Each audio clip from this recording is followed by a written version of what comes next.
이 아버지, 어머니, 우리 부모님의 은혜와 사랑은 우리가 이제 나이가 들어서 정말 이 땅에서 호흡이 끊어지는 그날까지 절대로 잊을 수가 없는 이 세상에서 가장 귀한 그런 사랑의 열매가 아닐까 그런 생각을 하게 됩니다.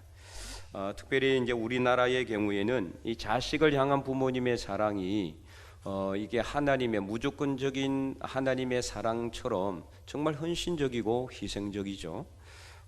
오늘 어버이 주일을 맞이해서 오늘 본문의 말씀처럼 우리가 자녀된 우리가 부모님의 그 사랑에 진심으로 감사하고 또 혹시라도 부모님이 생존해 계신다면은 하나님을 경외하는 것처럼 부모님을 공경하고 또 부모님께 효를 다해서 하나님의 은혜와 사랑이 가득 찬 하나님의 가정, 하나님의 거룩한 우리 가정이 될 수 있기를 주님의 이름으로 간절히 축원드립니다.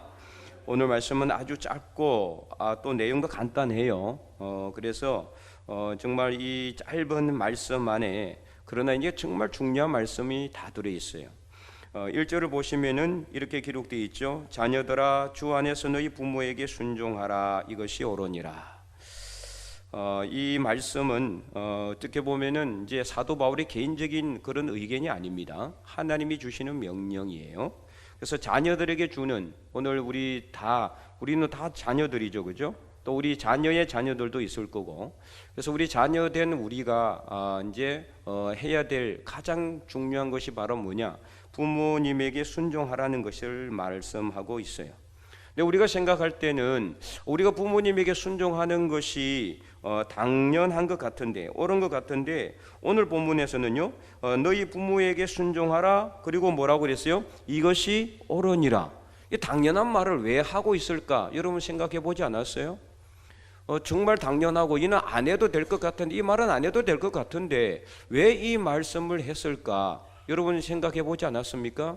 이는 그만큼 지금도 그렇지만은 당시에도 부모님에게 순종하지 않는 자녀들이 많았다라는 것을 말해주고 있어요. 부모에게 순종하지 않기 때문에 부모에게 순종하는 것이 옳다라고 한 번 더 강조하고 있는 거예요. 그래서 우리가 정말 부모님이기 때문에 순종해야 되는데 그러면은 우리가 부모님이니까 맹목적으로 무조건 순종해야 되느냐? 그렇다라고 생각할지 모르지만은 오늘 본문에는 부모님에게 순종해야 되는 이유를 정확하게 말씀하고 있어요. 직접적으로 표현하고 있지는 않지만은 간접적으로 그 말씀을 하고 있죠. 바로 그것이 1절 전반절에 우리가 어떻게 순종해야 되느냐 부모님에게 주 안에서 순종하라 이렇게 말씀하고 있다라는 거예요.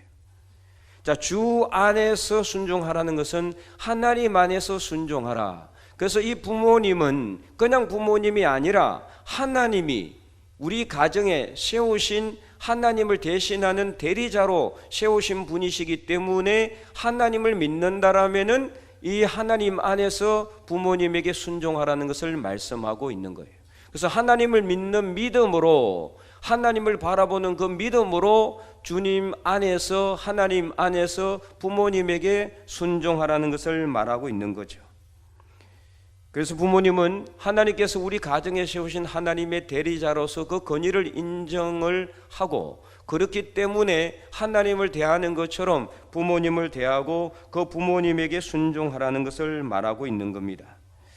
이는 부모가 믿지 않는 사람이라고 해도 당연한 겁니다.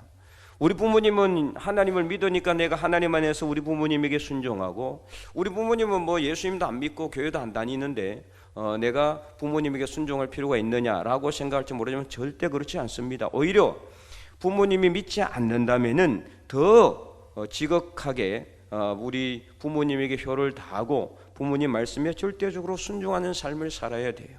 그래야 하면은 언젠간 때가 되면은 우리 부모님들도 이 자녀들의 효심에 감동되고 그 사랑에 감동이 되어서 예수님을 믿게 될 날이 오게 된다라는 겁니다.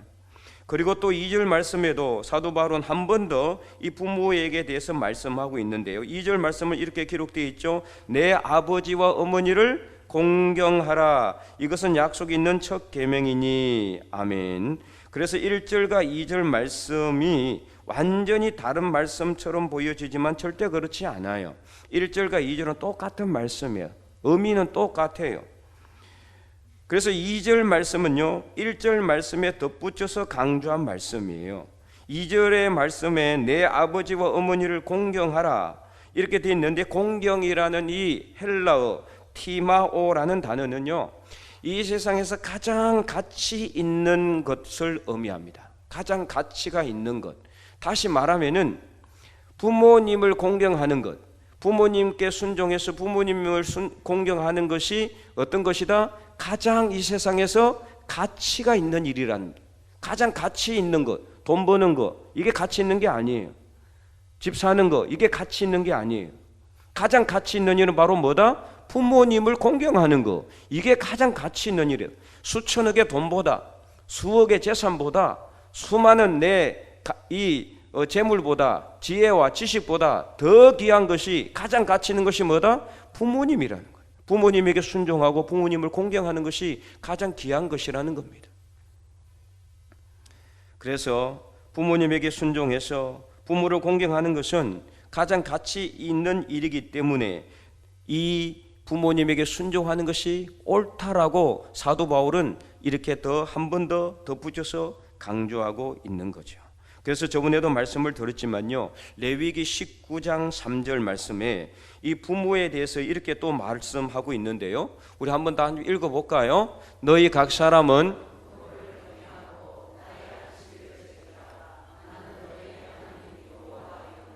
아멘.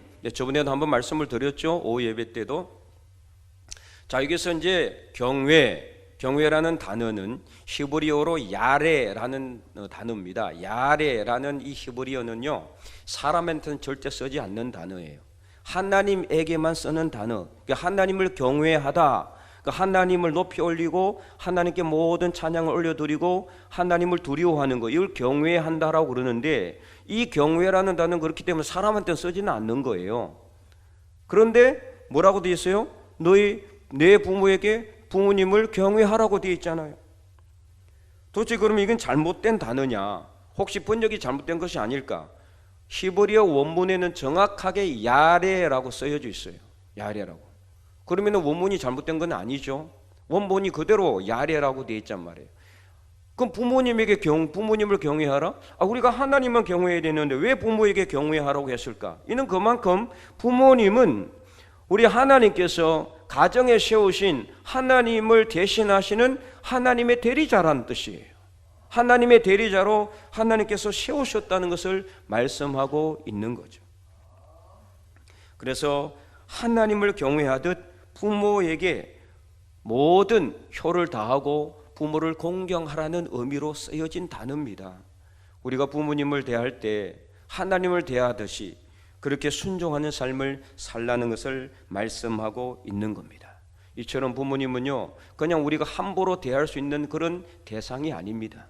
그 나를 낳아준 생물학적인 부모로서만이 아니라 하나님이 우리 가정에 세우신 하나님을 대신하는 분으로서 하나님께서 세우셨단 말이에요. 그래서 민수기에도 보면은요, 어떤 자녀가 서원을 하게 되면은 그 서원한 것을 그 아버지가 듣고 아무 말 하지 않으면은 서원을 그대로 행해야 되지만은, 아버지가 듣고 만약에 그거 하지 말라고 하면은 하지 말아야 돼요. 서원을 하나님께 한 서원이지만 하지 말아야 돼요. 왜? 아버지는 누구를 대신하기 때문에? 하나님을 대신하는 분이기 때문에 그래요. 성경에는 곳곳에 이런 말씀들이 다 기록되어 있어요. 하나님은 아버지를, 우리 어머니를 우리 가정에 하나님을 대신하는 분으로 세우셨다는 뜻이. 그래서 우리 부모를 대할 때 그냥 육신의 부모로서만 대할 것이 아니라 하나님을 대하듯이 우리 부모님에게 공경을 해야 된다는 것을 말하고 있습니다. 나를 낳아준 그런 부모님이기 전에 하나님이 나를 위해서 우리 가정에 세우신 하나님의 대리자요, 하나님을 대신하는 분이시다. 그래서 우리 10계명 중에서도 출애굽기 20장에 보면은 이 10가지 계명이 나오잖아요. 자, 처음부터 네 번째까지 계명은 하나님에 대한 계명이에요. 첫 번째 계명, 너는 나 외에 다른 신을 내게 있게 하지 말라. 두 번째 계명, 너는 우상을 만들지 말고 절하지 말라. 세 번째 계명, 너는 하나님의 이름을 망령되이 부르지 말라. 네 번째 계명, 안식일을 기억하여 거룩하게 지키라. 다 하나님에 대한 계명이죠. 그만큼 10계명 중에 가장 첫 번째, 두 번째, 세 번째, 네 번째는 하나님이 가장 소중하기 때문에 하나님에 대한 계명 네 가지가 기록되어 있어요. 그러면 나머지 여섯 가지 계명은 어떤 계명이냐? 사람과 사람 사이의 계명이에요. 사람과 사람 사이에 지켜야 될 덕목들, 사람과 사람 사이에 지켜야 될 여러 가지 계명들이 6가지가 기록되어 있는데 그 중에서 첫 번째, 즉 5번째 계명이 뭡니까? 내 부모에게 공경하라. 그래서 출애굽기 20장 12절 말씀을 우리 다 함께 한번 읽어보도록 하겠습니다. 내 부모를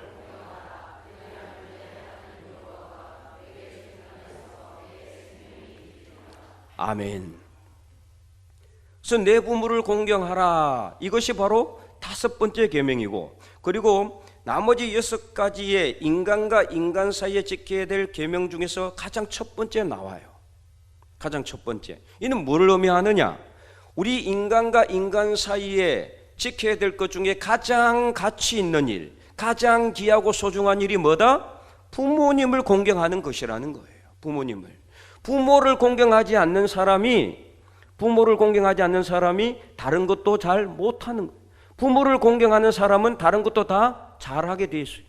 부모를 공경하는 사람이 살인하게 되겠어요? 부모를 공경하는 사람이 간음하겠어요? 남은 것을 도적질 하겠어요? 안 해요. 부모를 공경하는 사람은요, 부모를 진심으로 공경하는 사람은 사회에서도 잘합니다. 어른들에게도 잘하고, 그래서 칭찬받게 되고 인정받게 되고, 그래서 늘 형통한 길을 가게 되는 거예요. 이것이 중요하기 때문에 하나님이 인간과 인간 사이의 첫 번째 계명, 부모를 공경하라는 것을 맨 처음에 뒀다라는 거예요. 그래서 오늘 본문 2절 후반절에도 보면은 약속이 있는 첫 번째 계명이다라고 말씀하고 있는 거예요. 약속이 있는 첫 번째 계명. 그러니까 6가지 인간과 인간 사이의 계명 중에서 약속이 있는 계명이고, 그리고 첫 번째 계명이다. 이게 가장 중요하다는 것을 말하고 있는 거죠. 인간과 인간 사이에 지켜야 될 모든 삶의 덕목들 중에서. 그리고 또 약속이 있다 그랬어요. 이 약속은 어떤 약속입니까? 내 부모를 공경하라. 그리하면 내가 내게 준 땅에서 뭐다? 내 생명이 길리라. 이런 약속을 하고 있단 말이에요. 다른 계명에는 약속이 없습니다. 그죠? 하나님에 대한 계명조차 약속은 없어요. 하라 하지 말라 딱 이것만 있습니다. 그러나 부모 공경에 대한 이 계명에만 뭐가 있어요? 약속이 있는 거예요. 부모님을 공경하면은 내가 내게 준 땅에서 내 생명이 길게 된다. 그러니 부모를 공경하라. 그만큼 부모 공경이 어떻다는 거예요? 중요하다는 것을 말하고 있어요.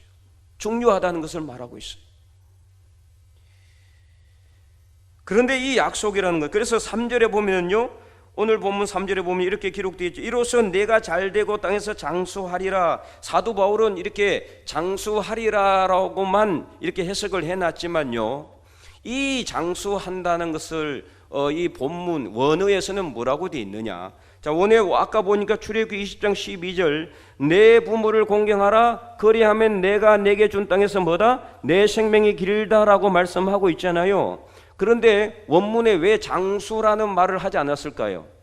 이게 생명이 길다는 것이 장수하는 것만 관련이 있다 그러면은 당연히 원문에서는 어떻게 했겠어요? 내가 내게 준 땅에서 내가 장수하리라 이렇게 했겠죠. 그런데 그렇게 하지 않고 내 생명이 길리라. 생명이 길다는 것은요, 장수하는 것만 의미하는 게 아니란 말이에요. 자, 이건 내 말이 아닙니다. 성경에 정확하게 기록되어 있어요. 자, 이 출애굽기 말씀을 나중에 또 하나님께서 모세를 통해서 한 번 더 상기시키는 말씀이 어떤 말씀이에요? 신명기는 이스라엘 백성들이 1세대가 다 죽어요. 광야 40년 동안 유리방황하면서 하나님께 불순종했기 때문에. 그리고 다음 세대들이 이제 나와요. 그 세대들을 모아놓고 하나님께서 모압 평지에서 가나안 땅에 들어가기 직전에 이 백성들을 모아놓고 하나님께서 모세를 통해서 야, 옛날에 내가 너희들에게 이렇게 말씀을 했다, 또 이런 일이 있었다, 이것을 상기시키는 말씀이 신명기 말씀이에요. 그래서 신명기에도 뭐가 나와요? 10계명이 나옵니다. 자, 10계명 중에서 부모 공경에 대한 말씀이 기록되어 있는 신명기 5장 16절 말씀, 우리 다 함께 읽어볼까요? 너는 내 하나님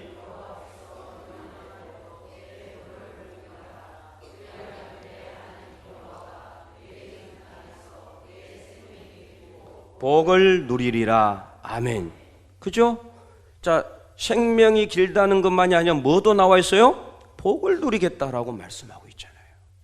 그러니까 여기서 말하는 출애굽기 5장 출애굽기 20장 12절에서 말씀하는 내 생명이 길리라는 말은 내가 장수도 하고 또 뭐도 준다? 하나님이 복을 주고 형통한 길로 이끄신다는 것을 말씀하고 있는 거예요. 즉 부모를 공경하면은 모든 일이 잘 된다는 거예요. 부모를 공경하면은 복을 하나님께서 주신다는 거예요. 많은 복을 주신다. 그래서 생명이 길 뿐만 아니라 장수의 복도 주시고 하나님께서 사업의 복도 주시고 형통한 길로 평탄한 길로 이끄시고 인도하신다라고 약속하고 있는 바로 그 계명이 부모 공경에 대한 계명이다. 그만큼 부모 공경은 소중하고 귀하고 중요한 것이다. 왜 그러느냐? 부모는 하나님께서 우리 가정에 세우신 하나님의 대리자이기 때문이에요. 그 부모님을 잘 공경하는 사람은 하나님도 잘 공경할 수밖에 없어요. 그래서 오늘 우리가 정말 잘 먹고 잘 살고 복 받기 위해서 부모를 공경하기보다는 정말 우리가 부모님을 진심으로 하나님을 대하듯이 경외하고 그래서 공경함으로 경외함으로 하나님께서 우리에게 주시는 복이 차고 넘칠 수 있기를 간절히 소망합니다. 특별히 오늘 본문 1절과 2절 말씀은요, 엄밀해서는 아까 똑같다 그랬잖아요. 근데 잘 보면은요 1절 말씀은 2절 말씀에 대한 답이라는 것을 알 수가 있어요. 좀 무슨 말씀이냐? 우리가 2절 말씀에 내 아버지와 어머니를 공경하라 돼 있는데 그러면 아버지와 어머니를 어떻게 공경하느냐? 여러분 어떻게 공경합니까? 뭐 어머니 아버지에게 잘 보이기만 하면 되나요? 공경이라는 것은 높이 올려드린다는 거거든요. 그 높이 올려드리기 위해서 여러분 부모님을 늘 업고 다니겠습니까? 불가능하잖아요. 어떻게 공경할 수 있어요? 부모님에게 순종하면 되는 거예요. 부모에게 순종하면은 부모님을 공경하는 길로 가게 돼 있어요. 그렇잖아요, 여러분. 부모님에게 순종하지 않는 자녀가 어떻게 부모님을 공경한다고 할 수가 있겠어요? 불가능한 거죠. 부모님에게 순종한다는 것은 부모님을 공경한다는 뜻이에요. 그래서 우리가 부모님에게 하나님을 대하듯 부모님 말씀을 순종하고 부모님 말씀을 우리가 잘 따를 때 우리는 부모님을 공경하게 돼 있다라는 겁니다. 그러므로 여러분들이 비록 지금은 여러분들 나이가 연세가 다 드셔서 부모님이 다 가시고 안 계신 분들도 계시고 또 부모님이 계신 분들도 있겠지만 이제 와서 뭐 그 부모님께서 장성한 여러분들에게 이래라 저래라 하지는 않겠지만 어쨌든 간에 부모님의 뜻을 잘 존중하고 부모님에게 순종하는 삶을 살아서 부모 공경을 통해서 여러분의 모든 삶의 자리 위에 하나님께서 주시는 복이 차고 넘칠 수 있기를 간절히 소망합니다. 그래서 여러분은 어떻습니까? 해마다 어버이 주일만 되면은 단골처럼 등장하는 이 출애굽기 20장 12절 말씀, 기타 신약 성경에 맺되지 않는 우리 부모 공경에 관련된 말씀 벌써 지루해지고 있습니까? 어떻습니까? 연례 행사처럼 매년마다 다가오는 이 어버이날, 올해는 뭘 할까? 카네이션 하나 달아드리고 봉투에 돈 좀 넣어가지고 부모님에게 드리면은 자녀로서 해야 될 도리는 다 끝났다라고 생각하고 있지는 않습니까? 그거라도 하면 감사하죠. 요즘은 그래서 우리 어떠한 이제 교인의 그 꽃집 하시는 집에 갔더니 요즘 잘 이게 꽃이 안 팔린다는 거예요. 자녀들이 뭘 하니까 다 이거를 봉투를 담아 드리기 때문에 계좌로 쏜대요. 이제는 부모님들이 야 뭐 다른 거 할 거 없다 계좌로 쏴라. 계좌번호 다. 그러니까 이게 안 팔리는 게 꽃이 안 팔리고 화분도 안 팔리고 잘 갈수록 그렇다는 거예요. 그렇더라도 여러분 어쨌든 간에 우리 부모님은 저도 뭐 돈이 싫지는 않지만은 그래도 이렇게 꽃을 달아주니까 너무 기분이 좋은 거예요. 우리 이게 자녀들 같은 우리 아이들이 아이가 우리 이제 중고등 학생이 아침에 들어와서 꽃을 달아주는데 참 기분이 좋았어요. 이게 부모님이 사실은 뭐 말로는 야 돈이 좋다 그러지만 그래도 자식이 손수 이렇게 꽃도 달아드리고 가서 손잡아 드리고 이게 가장 귀한 거고 감사한 거예요. 이게 그렇잖아요. 요즘 뭐 이렇게 돈이 없어서 뭐 이렇게 힘들어하는 물론 뭐 부모님이 없지 않아 있겠지만은 가장 귀한 거는 뭐냐? 자녀로서 부모님에게 정성을 보여드리는 거, 이게 가장 귀한 거예요. 사실은 어떻게 보면은 실시간 시를 하나 소개해 드리도록 하겠습니다. 여러분이 아마 아시는 분도 있을 거고 들어보신 분도 있을 것 같아요. 그 아시는 분들이나 들어보신 분은 처음 듣는 것처럼 그렇게 들어보시기 바랍니다. 심순덕 시인의 엄마는 그래도 되는 줄 알았습니다 라는 시입니다. 제가 읽어드리도록 하겠습니다. 우리 스크린 잘 보시면 되겠어요. 엄마는 그래도 되는 줄 알았습니다. 하루 종일 밭에서 죽으라 힘들게 일해도 엄마는 그래도 되는 줄 알았습니다. 찬밥 한 덩이로 대충 부뚜막에 앉아 점심을 때워도 엄마는 그래도 되는 줄 알았습니다. 한겨울 냇물에 맨손으로 빨래를 방망이질 해도 엄마는 그래도 되는 줄 알았습니다. 배부르다 생각 없다 식구들 다 먹이고 굶어도 엄마는 그래도 되는 줄 알았습니다. 발 뒤꿈치 다 헤어져 이불이 소리를 내도 엄마는 그래도 되는 줄 알았습니다. 손톱이 깎을 수조차 없이 닳고 문드러져도 엄마는 그래도 되는 줄 알았습니다. 아버지가 화내고 자식들이 속썩여도 전혀 끄떡없어 보이는 엄마는 그래도 되는 줄 알았습니다. 외할머니 보고 싶다, 외할머니 보고 싶다, 그것이 그냥 넋두리인 줄만 알았다라는 거죠. 한밤중 자다 깨어서 방구석에 앉아 소리 없이 죽여 울던 엄마를, 한없이 소리 죽여 울던 엄마를 본 후론 아, 엄마는 그러면 안 되는 것이었습니다. 이 마지막 문구를 어릴 때 우리가 깨닫는 게 아니에요. 그죠? 아, 엄마는 그러면 안 되는 것이었는데 우리 어릴 때는 그거 몰라요. 그죠? 엄마 그래도 되는 줄 알아요.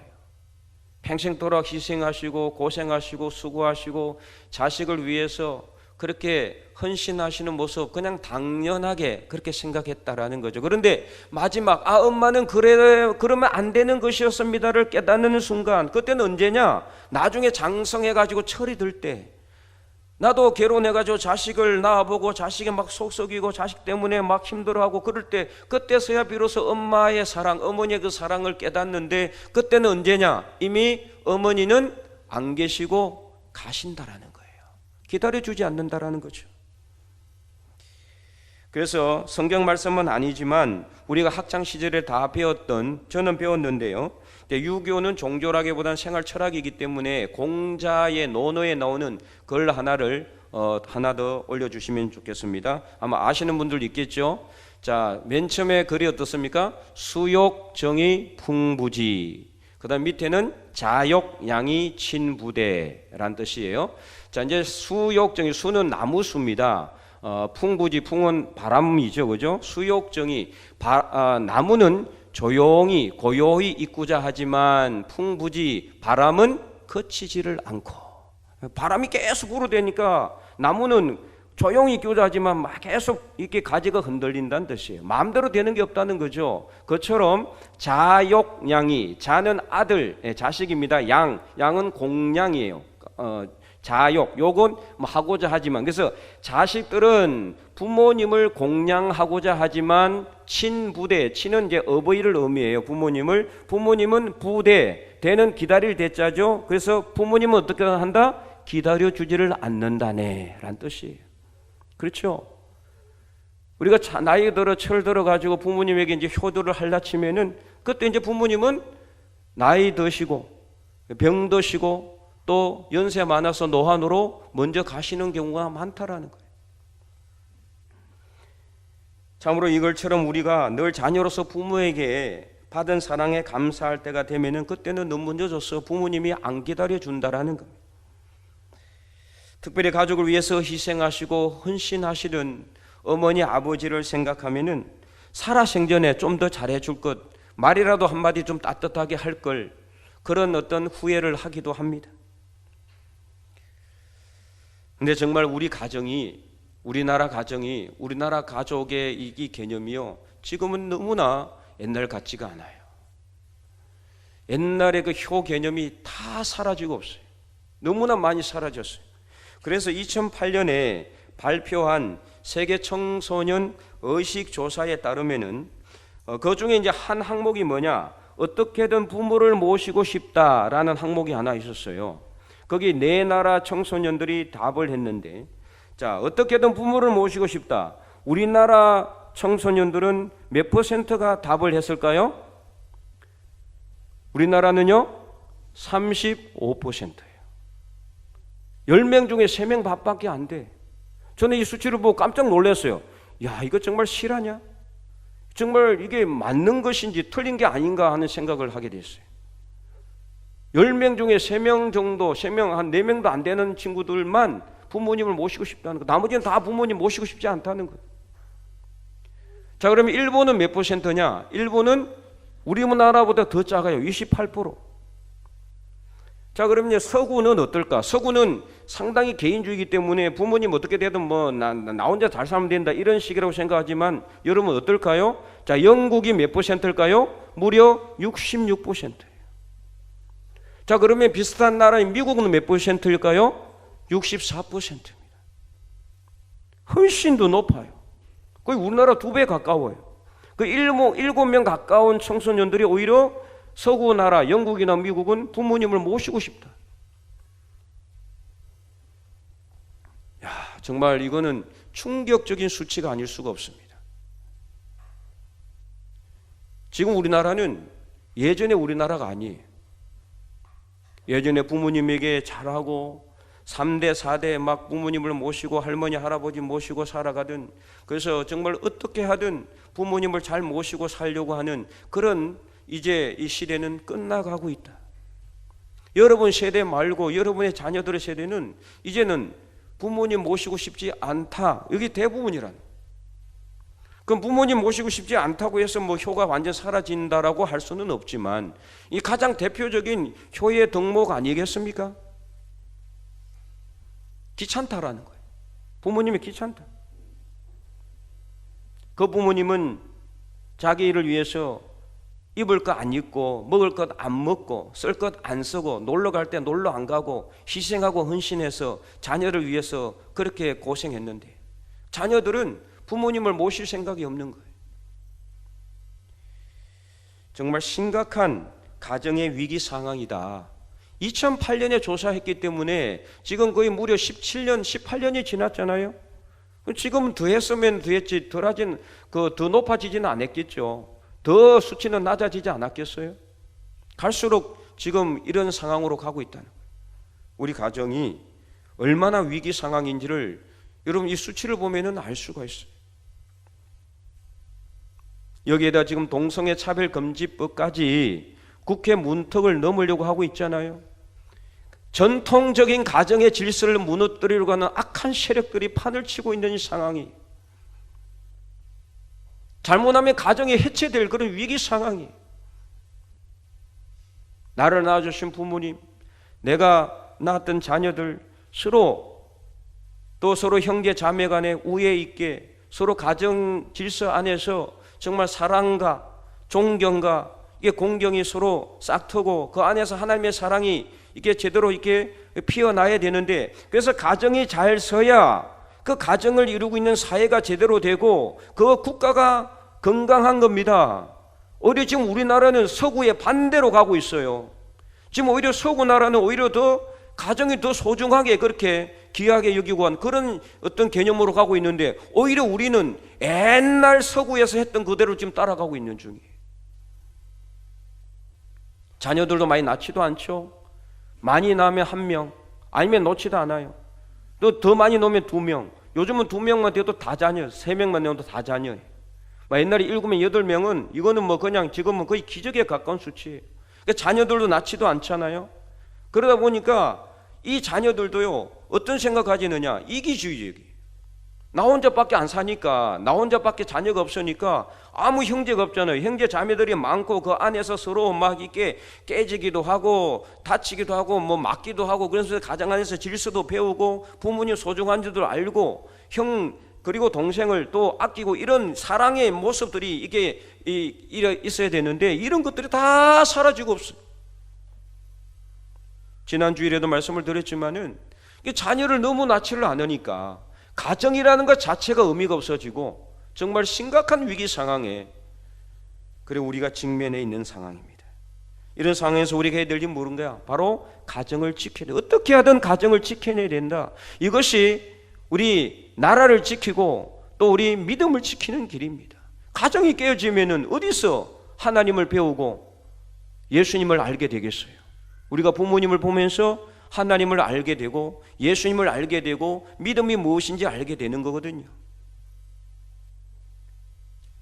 그래서 우리는 정말 이 땅에서 우리가 잘되고 장수하기 위해서가 아니라 정말 우리 부모님은 하나님께서 세우신 가정의 제사장이고 하나님의 대리자이기 때문에 그 권위를 인정하기 때문에 부모님의 말씀에 순종하는 자세를 가져야 한다는 겁니다. 이것이 바로 하나님을 기쁘시게 하는 일이다. 왜냐? 골로새서 3장 20절은 이렇게 말씀하고 있습니다. 우리 함께 읽어보겠습니다. 자녀들아,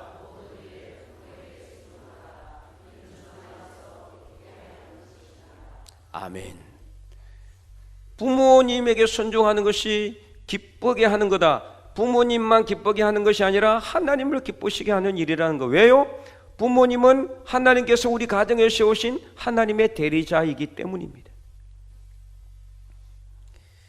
거듭 말씀을 드리지만 우리가 어버이날을 그냥 연례 행사처럼 다가오는 기념일로만 여기지 마시고 좀 우리 부모님은 진정으로 하나님을 대신하는 대리자로 하나님께서 세우셨음을 깨닫고 부모님에게 절대적으로 순종하는 삶을 살 수 있기를 바랍니다.